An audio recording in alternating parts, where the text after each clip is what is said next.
I want to now introduce to you our next segment. We will be bringing in Ilhiana Rojas. Ilhiana is a transformational strategy coach and consultant, owner of Be Live Coaching and Consulting, and an ICF and DISC Plus certified coach. She has over 20 years experience as an executive experience and Fortune 500 companies leading coaching and mentoring professional teams into success. In addition to coaching, Ilhiana has also served as the Vice President of Rhode Island Hispanic Chamber of Commerce. She's the Chief Development Officer for Alpha Boston chapter and a board member of Diversity and Inclusion Professionals and advisor to Social Enterprise Greenhouse and the Center for Women and Enterprise. Welcome, Ilhiana. The stage is all yours.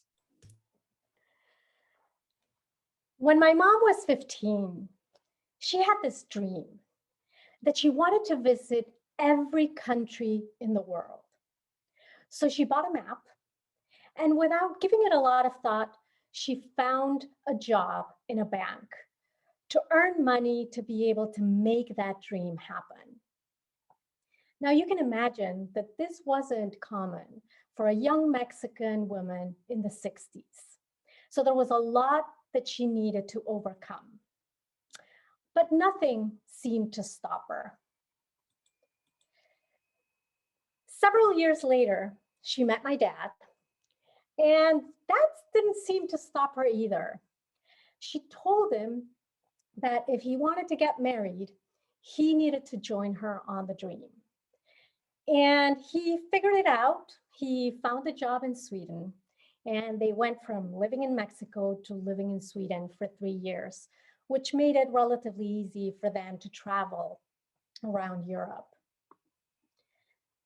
Then I was born, and my brother followed 2 years later, and that didn't seem to stop her either. She grabbed her 2 kids, one in each side, her husband, and continued to travel around the world. And I have to say that I'm very grateful for my mom's dream because I've visited many, many countries throughout my life because of it. Then she decided that she wanted to go to college because earlier in her life, she didn't have that opportunity. But going to all of these countries ignited her passion for international relations.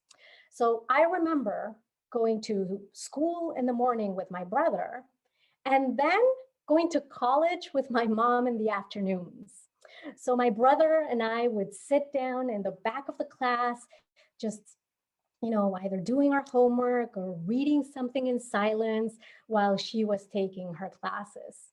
And recently, I actually found out that it wasn't only for college that she went, she also did her master's through that time. I only remembering just being there in the class and following her wherever she went. And coming from a family of artists and creators, she also found a passion for the arts. So she became a sculptor and a painter, and she used her knowledge in international relations to promote the arts across countries. Not only did she promote her art, and she has sculptors,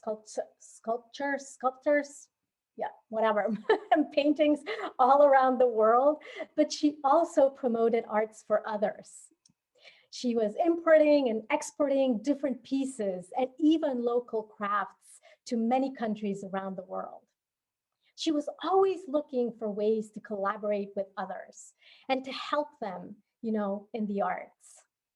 And believe me when I tell you that you didn't want to mess with my mom during this time, because like many moms, she carried many things in her purse, including a chisel and a hammer, because she never knew when inspiration would come. And all of this, including being an incredible housewife and a mother, which was also part of her dream. And I share this story with you today because I believe that being revolutionary and a leader is not something unique to only what seems to be a small group of extraordinary Latinas, or only for a few that have been able to break through. I believe that we all have the power to be a revolutionary. We have it in our heritage, in the story of our moms, our abuelas, our tias, who've been revolutionary in their own way, overcoming multiple challenges, breaking through ridiculous barriers for the well-being of their families and for themselves. Think about it. It's rooted in our blood and who we are. However, it seems that somewhere along the way in our lives, we seem to forget that we have this revolutionary power. In some way, it seems we even lose it. Or without knowing it, we've given it away by letting others decide for us. I went to college in Mexico to study chemical engineering, and I was one of a handful of women in a class of over 40 men. And I remember that first day of college in that 7 a.m. class on Monday. I was so excited. I was about to start this next chapter of my life. And I was sitting in the front row.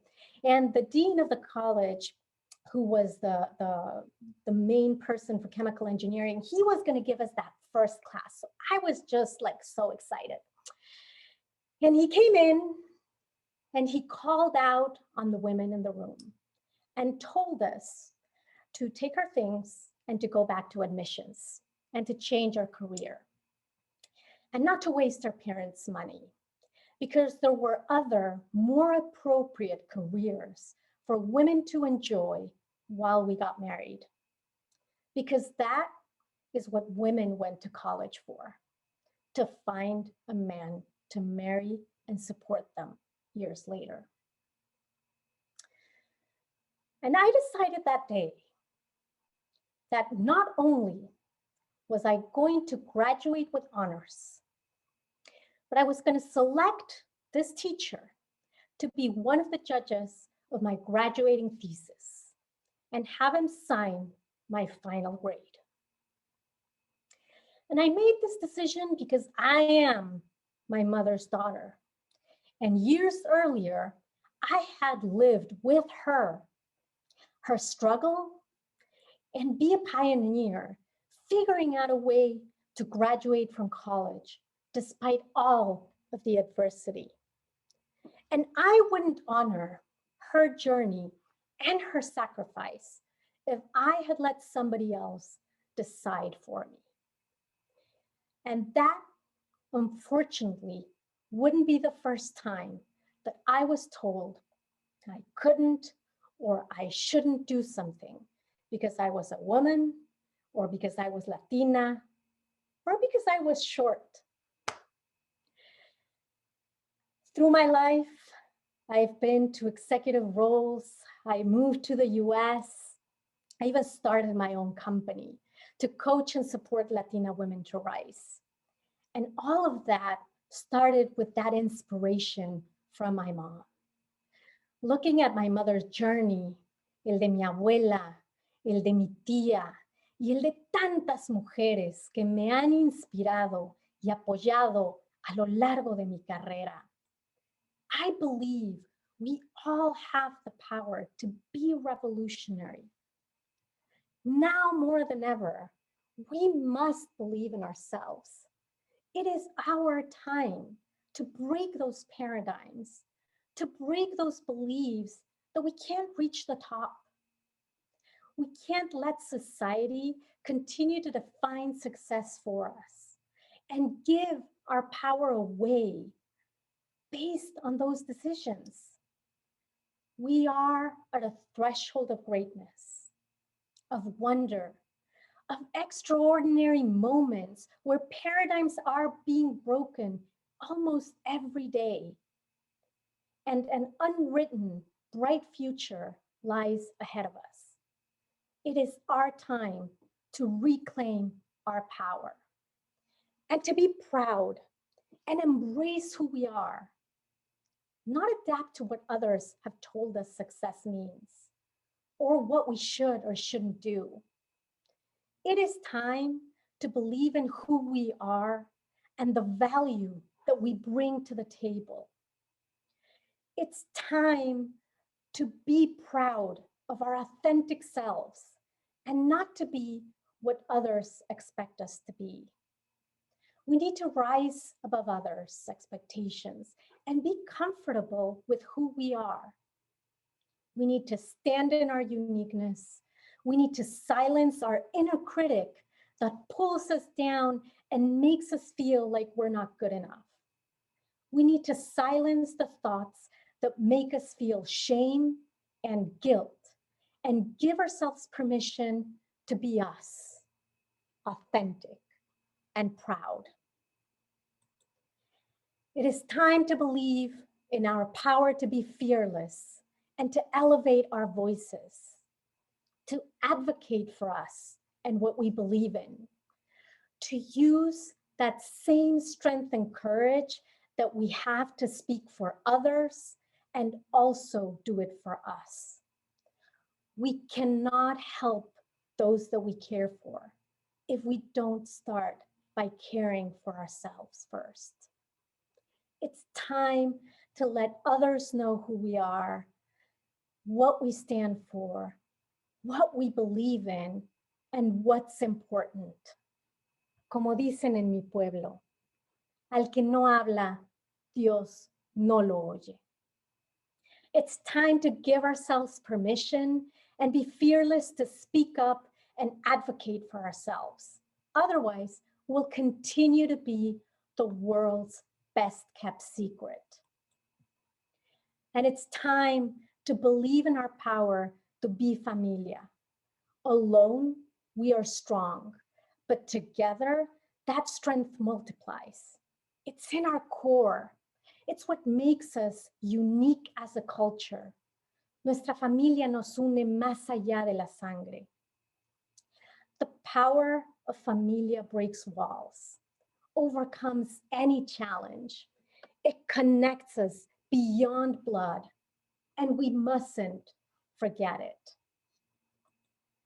I believe in the power to be revolutionary Latina, honoring those women that laid the groundwork before us, where each of us together are proud of our Latinidad, are fearless to elevate our voices and come together as familia to pave the way for the younger generations, like my daughters, like your daughters, your sobrinas, your nietas, to follow. I keep hearing we don't have enough role models in leadership positions to help us break through, and that is one of the most important barriers for Latinas to reach the top.